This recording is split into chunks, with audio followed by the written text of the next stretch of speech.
Hello, everybody, and welcome to Anfield, where Liverpool have just beaten Manchester City 2-0, a dominant display to extend their lead to the top of the Premier League table. This is the post-match podcast, and I'm your host, Theo Squires. We are live on YouTube, so get your comments coming in as we react to another great victory for Liverpool. That's now, 18 wins from 20 games for Arne Slot. It has been a sensational start for the Dutchman in charge of the Reds. Liverpool control proceedings from start to finish pretty much here. They absolutely schooled Pep Guardiola's side. They dominated possession in the first half, while City clawed it back a bit after the break. You just look at the stats. They had all the shots. They had so many good chances. It really should have been more than 2 goals. Shout out to our sponsors, NordVPN. Big help for everything we do here. Let's really go through what's been another great day for Liverpool. Goals from Cody Gakpo and Mohamed Salah. First one comes from a great through ball from the returning Trent Alexander-Arnold to Mohamed Salah down the right-hand side. He gets in this low cross, and Gakpo's there at the far post to tap it in. A really simple goal, but it means the Dutchman continues his prolific form in front of goal. He's just in sensational form at the moment. And the second goal, it comes from the penalty spot after the break, quite late in the game, really. Nunes, who's come on as a sub, does really well to win possession. Diaz runs onto the loose ball, gets into the box, looks around to Ortega, who started in the Manchester City goal, and he's wiped out completely. No more penalty. Salah steps up and absolutely buries it into that bottom right-hand corner. But I'd imagine you already know all that. You'll already know that Liverpool have absolutely scored Manchester City. But yeah, let's look at the league table now, because it makes for some sensational reading. 34 points to Liverpool now from 13 games. Top of the table by 9 points. Clear of Arsenal, clear of Chelsea, who are only separated by alphabetical order, bizarrely, in second and third. And Manchester City have dropped to fifth, with Brighton overtaking them. We are live on YouTube, as I said, so get your comments in. Who caught your eye after another great win for Liverpool? So many players we could pick out here for individual display. Dominic Szoboszlai, he came into midfield and he started brilliantly. Really good start to the game. He was up for it, and it's more like what we saw from the start of last season. Joe Gomez, obviously starting at centre back in place of the injured Ibrahim Konate, and he was magnificent as well. Erling Haaland barely got a sniff. Him and Van Dijk were amazing together, reuniting that title-winning side partnership from 1920. Kelleher's made some big saves. One at the end when, in fact, there's a Van Dijk slip up. De Bruyne gets through, and Kelleher stands tall, saves it with his legs one-on-one to get the Kop singing. Ireland's number one. Brilliant performance from him as he continues in goal in place of the injured Alisson Becker. We got a comment here about Virgil van Dijk. He was fast, especially with another centre-back partner. He just went and did his business. Yeah, he was brilliant, wasn't he, Virgil van Dijk? It's what you expect from him, the Liverpool captain. Magnificent form once more. And as I say this, he's actually going pitch side to do post-match interviews. Not sure which television company it is, but it looks like he might be speaking to the former striker Florent Cinema Pongo, so I'd imagine that would be a French one, maybe. Also, praise to Joe Gomez there, who, as I said, he was brilliant. Trent Alexander-Arnold, back from injury. He did well for the majority. He didn't last for 90 minutes, which I don't think is really a surprise after a few weeks out.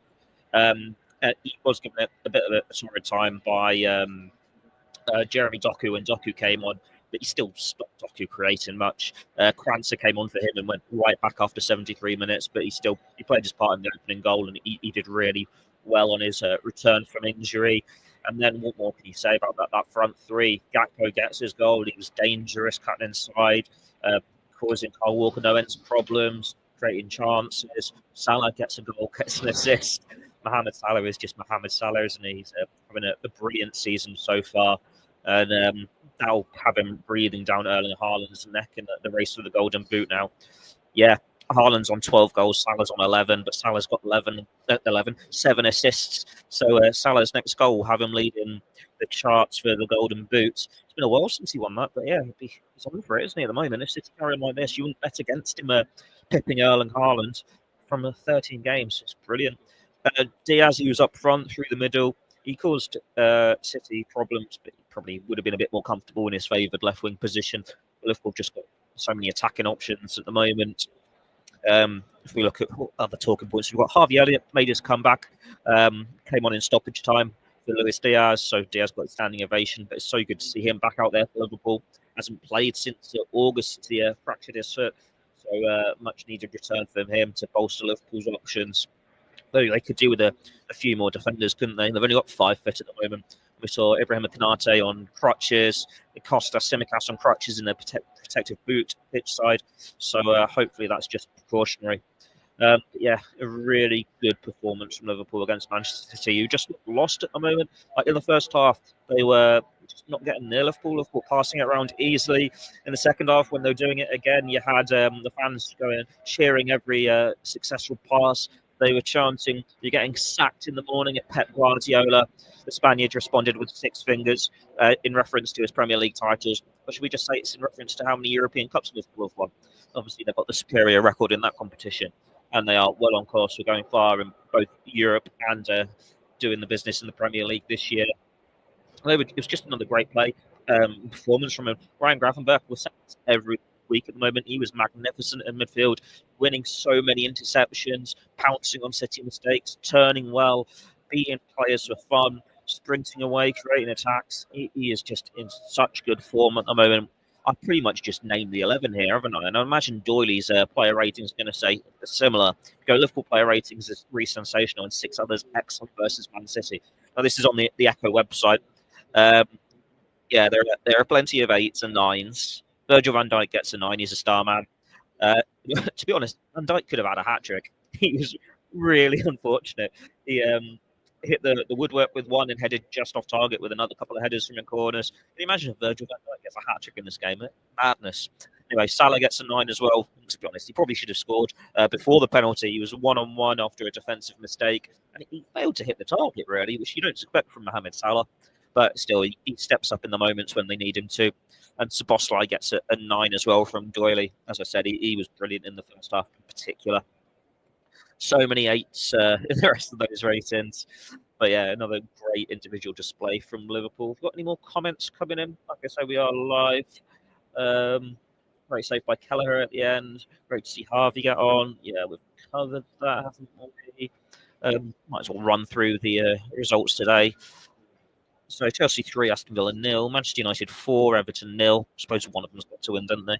And Tottenham Hotspur 1, Fulham 1. But yeah, it makes the table look very pretty for Liverpool at the moment. They've only conceded 8 goals, and they've got the joint best attack. Oh no, Tottenham scored more. Got the second joint best attack in the league, and they're just walking away with it now. Like 9 points clear. It's too early to write off Arsenal or Chelsea. They're both in form at the moment. They've got the key players back from injury, and they're looking like they're going to threaten this title. But City look lost. You don't know what to say about them at the moment, and surely 11 points behind Liverpool now in 5th place. They're going to be out of the title race. Like, even if they recover second half of the season and do what they do, go and win like 19 out of 19, 11 points. Would Liverpool really slip up that much? And Arsenal and Chelsea for City to overtake all of them? I can't see it. There's some big questions that Pep Guardiola's got to answer there.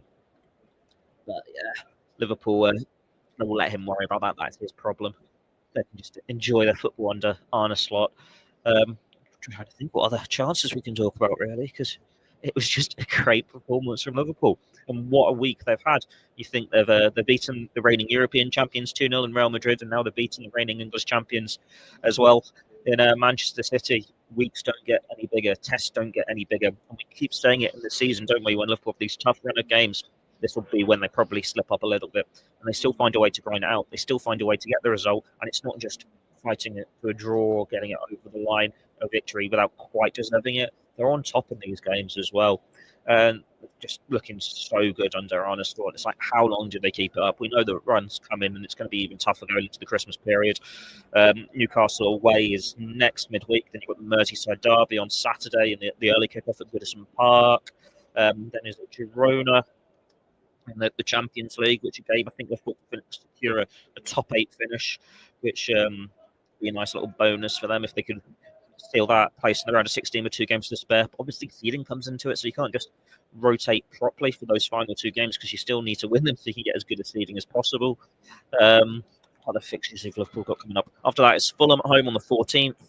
Then you've got Southampton on the 18th in the League Cup quarter-final. Tottenham in the last game before Christmas on the 22nd of December. Leicester City at home on Boxing Day. West Ham in the last game of 2024, and then 5th of January, Manchester United come to Anfield. Now, if we remember when Liverpool last won the league, it was against Manchester United in January, where they won 2-0, and the Kop, for the first time, sung we're going to win the league back in 2020. What odds can you get on them doing similar this time around if they keep this form up? Because they are just looking unstoppable. It's not the rock and roll football from Jurgen Klopp's era, but they're in so much more control of games. And they're just all playing so well. Every single individual is stepping up. It's a really good team performance. In fact, that you can make 4 changes and it's not really a drop-off. Granted, 2 of them because of injury, but Szoboszlai and Jones, Nunes, Gakpo, now you've got Elliott back, you've got those rotational options. They're looking such in form and they've got such depth. So Hero Kovac says it's hard to pick a match today for sure. Yeah, do you just give it Mo Salah because he gets the goal and the assist? There are so many contenders. Joe Gomez, as I said, I thought he was brilliant. Started a game centre-back in the Premier League since Aston Villa at home in September 2023. That is madness. You think he was first choice for Liverpool at centre-back alongside Virgil van Dijk 4 years ago until he does that knee injury with England away on international duty after an impressive performance against Man City at the Etihad. He was a utility man last year. It looked like he'd go in the summer to Newcastle when they accepted that swap deal for Anthony Gordon. That collapsed. He was brilliant when he came on at half-time against Brighton for the injured Konate. And while Konate recovered quickly on that occasion, he looks for a spell on the sidelines now. And Gomez, well, if he keeps up playing like that, Konate might struggle to get his place back because he was brilliant alongside Virgil van Dijk. A really, really good performance from Liverpool. All their players just stood up in the counties. The crowd was magnificent. Another amazing Anfield atmosphere, whether it's taunting Guardiola or just chanting Liverpool, top of the league, LA, LA, LA, all the favourites. John says Liverpool should have put it away in the first half. Still, a win's a win. Another tough test on Wednesday. That they should have. They should have been out of sight at half time. They were in cruise control, created a number of chances, didn't take them all. But they took enough to win the game comfortably. Like I don't think City really tested Keller that much. There were a few saves, but it wasn't anything out of control.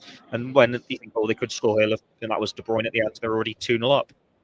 That was late on, but yeah, very good performance from Liverpool, as we keep saying, week after week. And it's just surreal looking at this Premier League table and seeing that 11-point gap between the Reds and Manchester City. Where does Pep Guardiola turn next? Because they've got players coming back from injury now. Their bench today was very strong. In midweek, the City have got to host Nottingham Forest and they travel to Crystal Palace. And they've got Juventus in the Champions League, Manchester United at the Etihad. They travel to Villa Park. They've got Everton. It's a tough run of games for them as well. And they just look lost. But Liverpool, the show goes on. They keep finding ways to win and just in complete control of these performances as well. Magnificent from them. You just hope this can go on for a whole season. Like it'd be a very, very special year for Liverpool as they can continue to compete on all fronts. Tomorrow we'll actually find out if they get in the FA Cup third round draw as well. So as that gets underway in the new year, so that'll be one to keep an eye on. I think that's all we've got time for today, so I can get down for Arne Slot's press conference and to hear from Pep Guardiola as well. Keep it with the Echo website for Gorsty's verdict, Doyley's player ratings. We've already touched on them a little bit. Doyley's analysis as well, and the reaction from the managers, and then whatever the players say too, if anyone stopping the mix zone or anything. Keep the Blood Red channel. We'll obviously be doing the Blood Red podcast tomorrow as we go into this City victory even more. And then we'll look ahead to Newcastle United. There's no rest of the week. It is there. We're enjoying really straight back into pre-match as well. Yeah. Again, for all you guys for tuning in and for all your support. Thanks to our sponsors again, NordVPN. Until next time, thank you and goodbye.